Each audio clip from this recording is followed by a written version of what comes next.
Steve, I'm going to start this on for Michael Passo. What a cracking show on Saturday night. Yeah. I mean, obviously we had a couple of little hiccups and things didn't go right, but all in all, I think the majority of the fights were very, very good, and the public got the value for money. Well, the top of the bill, obviously, it was no one's fault. The fighter was thrown up and he couldn't fight, could he? But yeah. The fighters that we had on the show all delivered, didn't they? Yeah, I think so. Apart probably maybe from Jack Flatley losing the top of the bill. You want to start on that one. That's we made the fight. He's English champion. He's defending it. He's not going to get an easy defence, but we had we had a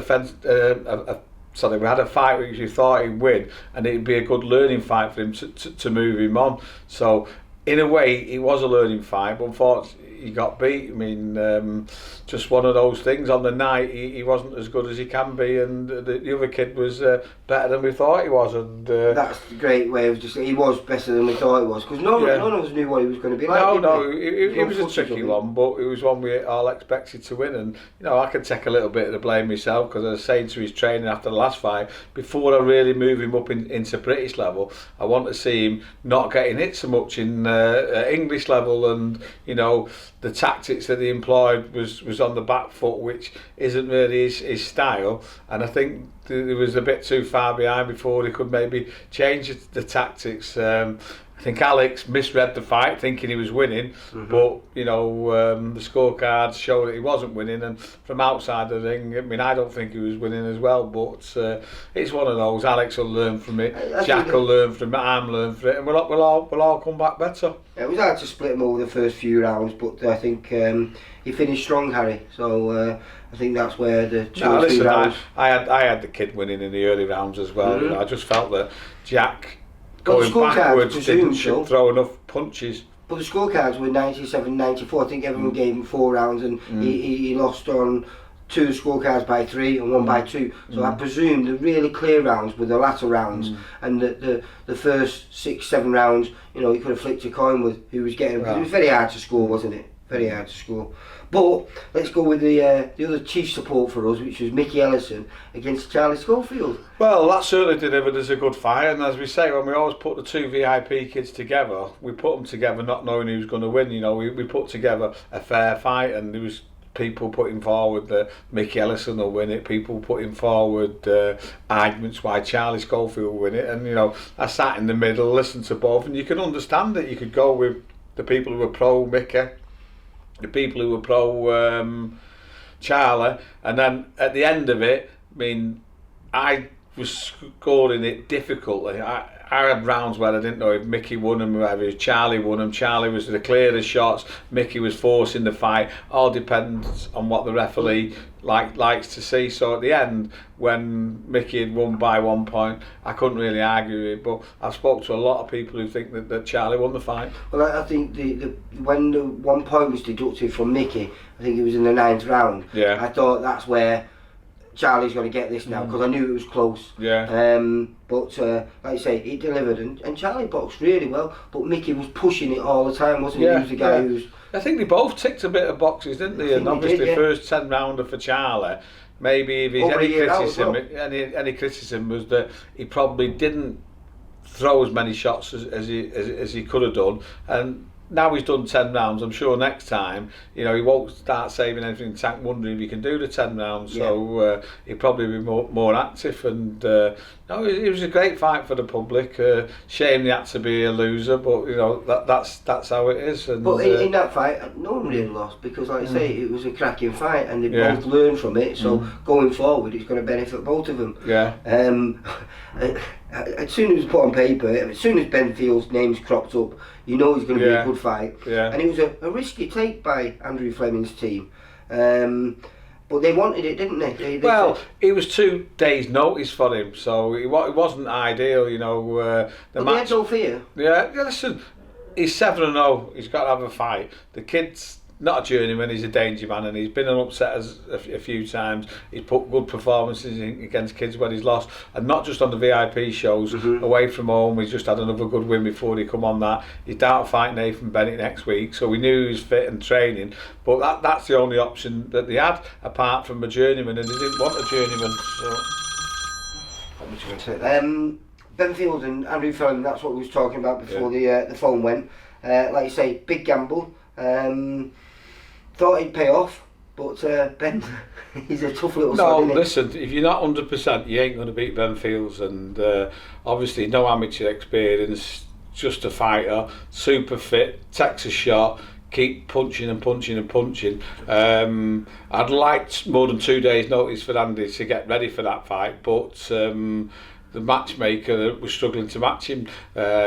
His trainer didn't want the normal journey. We wanted a test for him, and he got a test, and unfortunately he fell a bit short, but we learned a little about him. You know, he's got a decent chin because he got caught a few times, and he probably thought he was fit, but when you compare him to Ben, and Ben on you all the time, he was blowing a little bit, so he realises now what the professional boxing game's about, and he's got to get fitter as well. And you know, there were spells where he looked really good, but he couldn't sustain those spells. You know, at the start of the third, he had a right punch up for the minute, and then he didn't have it to carry on. I think that was one of the rounds he gave. He must have gave him the first round and the third round, but the rest all went to Ben. Yeah, so, and the thing is as well, sitting on the ropes is not ideal against Ben, is it? So well, I think he said he thought he was going to stop throwing shots, but I think he threw something. There was a point where he threw 14 straight punches. Right. You know, it was right. like. Well, listen, he's out next week against Nathan Bennett, and he's going to give Nathan Bennett a fight. I'm hoping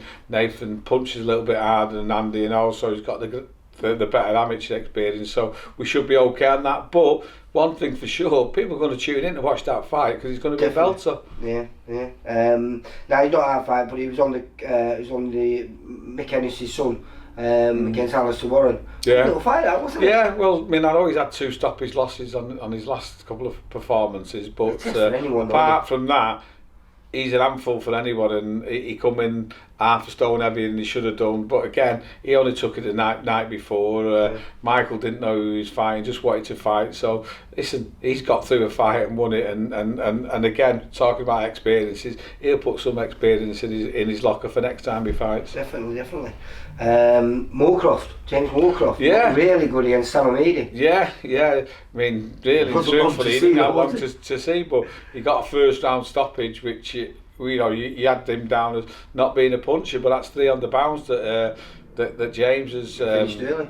Stopped now, so obviously he's developing some strength and technique, and we've always said it, haven't we? You know, he's getting better and better every time he fights. But it sets up the fight with Andy Kremner, doesn't it? Yeah, Kremner got 4. Have we got a date for that, mate? 7th of December, that's going to be back at that venue there at Bolton. Yeah, but you know, Andy Kremner was due to do a 6, but he'd become like the float for Spike before he was coming on Channel 5. To get him on, we had to drop it to 4 rounds. But you know, he's won 4 rounds comfortably. He's got him out of the bag now, and so his ring rust is off.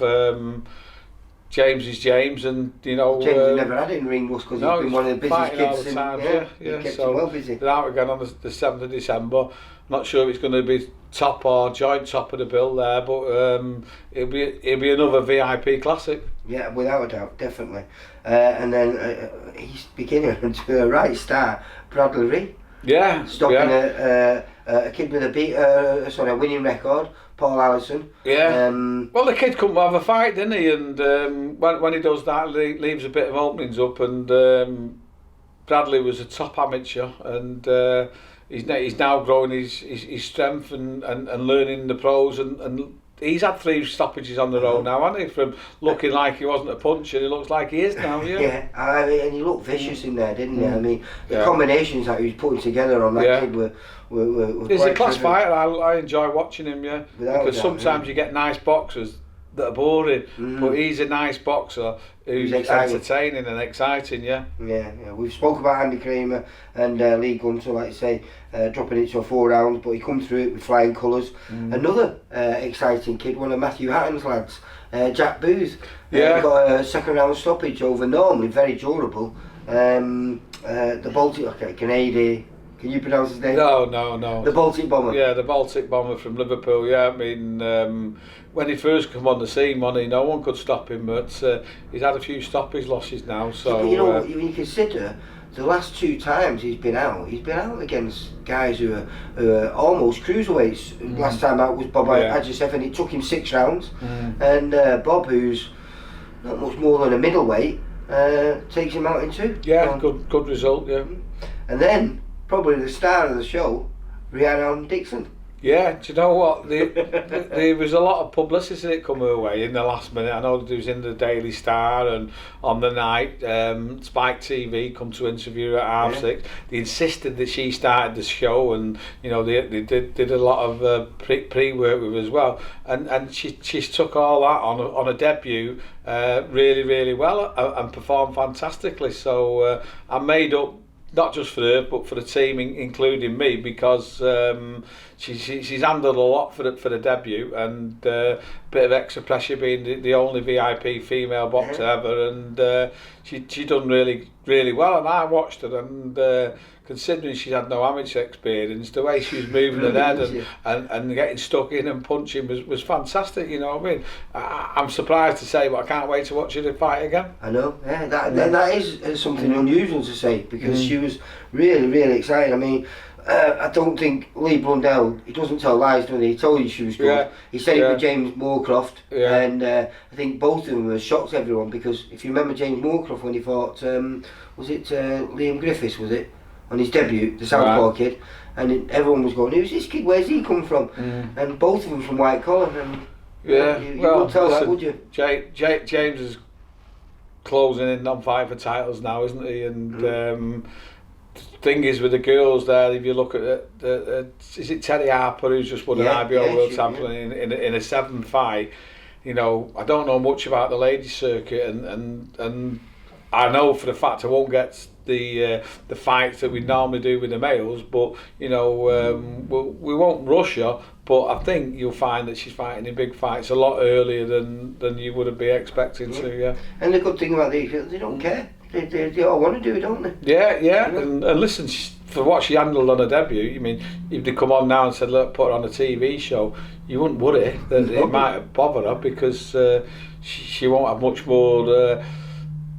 Should we say exposure than what she got this one going out live on I think Spike. And I've seen was more nervous than her. I've seen some fantastic reports come back there. You know, just on the Twitter where they put a little minute clip of a fight, and everyone's saying wow, you know, and good luck to her and well done. Yeah. I think we'll have to call Mr. Blundell the amazing Mr. Blundell. All right, thanks a lot, Steve. Cheers. Take care, mate. Bye. For all boxing info, news and latest interviews, amateur and pro, across the north, click and subscribe. VIP Boxing Promotions. Also Twitter, Instagram and Facebook.